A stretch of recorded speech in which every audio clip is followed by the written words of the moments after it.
तो वीडियो को शुरू करने से पहले एक स्पॉइलर अलर्ट, और ये है एंडिंग एक्सप्लेन पार्ट 2। तो जैसा कि मैंने आपको पिछले वीडियो में बताया था कि यहाँ पर आदेश को अपनी गलती का एहसास होता है और वो बहुत ही ज़्यादा पछताता है, और उसको रिधिमा के प्यार का भी एहसास होता है कि कहीं ना कहीं रिधिमा उसको सच में प्यार करती थी और सही में उसके प्यार की उसको कद्र भी होती है, क्योंकि कहीं ना कहीं वो उसके डैड की जान बचाती है। उस वजह से उसको ये यकीन हो जाता है कि मुझे इनकी मदद ज़रूर करनी चाहिए और मैंने जो किया इनके साथ गलत किया और मुझे अपनी गलती को सुधारना है।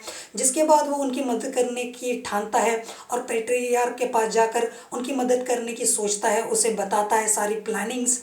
जिसके बाद वो तीनों मिलकर वहाँ पर जाते हैं, रिधिमा, पेट्रियार्क और आदेश, ताकि वो सुधा को बचा सकें और स्प्रिंग टावर को भी, क्योंकि स्प्रिंग टावर और रिधिमा पिछली बार तो गए थे लेकिन पकड़े गए थे, लेकिन इस बार नहीं पकड़ाएंगे।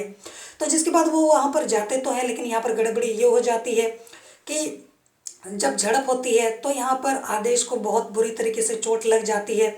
अब यहाँ पर डॉक्टर बख्शी को तो वो किसी तरीके से जान से मार देते हैं और यहाँ पर सुधा और स्प्रिंग टावर को तो बचा लेते हैं, लेकिन यहाँ पर आदेश की जान जोखिम में पड़ जाती है, क्योंकि अब यहाँ पर उसको बहुत ही ज़्यादा चोट लगी है तो अब उसका जान बचाना मुश्किल है। तो उस वजह से यहाँ पर उसके पास एक लौता ऑप्शन बचता है रिधिमा के पास कि उसी तावीज़ की मदद से वो उसको ज़िंदा कर सके, क्योंकि अगर उसने नहीं किया तो ये मर जाएगा। और यहाँ पर सबसे बड़ा गड़बड़ ये है कि अगर वो ऐसा करती है तो उस वजह से आदेश की याददाश्त चली जाएगी और यहाँ पर जो द मरमेड यानी कि रिधिमा की ताकत चली जाएगी, वो कभी इंसानी रूप ले नहीं पाएगी। तो अपनी इन सारी कमी खामियों के बावजूद भी तो वो ये फैसला लेती है कि नहीं, मुझे इसको ज़िंदा रखना है, भले हम एक दूसरे के साथ अपना वक्त ना बिता पाएँ या ज़िंदगी भर साथ नहीं रह पाएँ, इससे कोई फ़र्क नहीं पड़ता। जिसके बाद वो उसकी जान तो बचा लेती है लेकिन दोबारा उससे कभी मिल नहीं पाती है। तो वही आधी अधूरी कहानी वाला प्यार इस फिल्म में हमें देखने को मिलता है। हालांकि हमें फिल्म के एंड में भी देखने को मिलता है कि कहीं ना कहीं उसके दिमाग के किसी कोने में, यानी कि आदेश के दिमाग के किसी कोने में वो ज़रूर थी, पर उसको कुछ भी याद नहीं था, तो वो चाहकर भी कुछ नहीं कर सकता था।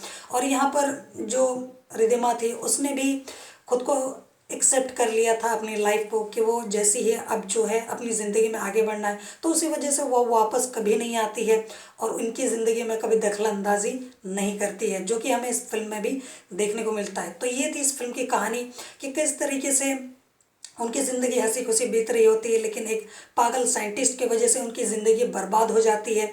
एक टीम मेंबर पकड़ी जाती है, लेकिन उनमें से एक की सूझबूझ की वजह से वो लोग वहाँ पर जाते हैं। जाने के बाद एक की कोशिश की वजह से वहाँ पर वो पहुँच तो जाते हैं लेकिन पकड़े जाते हैं। लेकिन फिर दोबारा जब किसी को एहसास होता है किसी के प्यार का, उसकी तकलीफ़ का, तो फिर वो जाता है, उनकी मदद करता है। मदद करने के दौरान झड़प लाई होती है, वो एक दूसरे को बचा तो लेते हैं, लेकिन कहीं ना कहीं जिसने मदद की थी वो उसी की जान जोखिम में पड़ जाती है। बस उसी को बचाने के चक्कर में सब कुछ गड़बड़ हो जाता है और जो प्यार था वो अधूरा रह जाता है। तो मुझे उम्मीद है कि आपके सारे डाउट्स और कन्फ्यूजन क्लियर हो गए होंगे, और बाकी मेरी एक्सप्लेनेशन अगर आपको पसंद आई तो वीडियो को लाइक, शेयर और चैनल को सब्सक्राइब ज़रूर कर लेना। जोहार।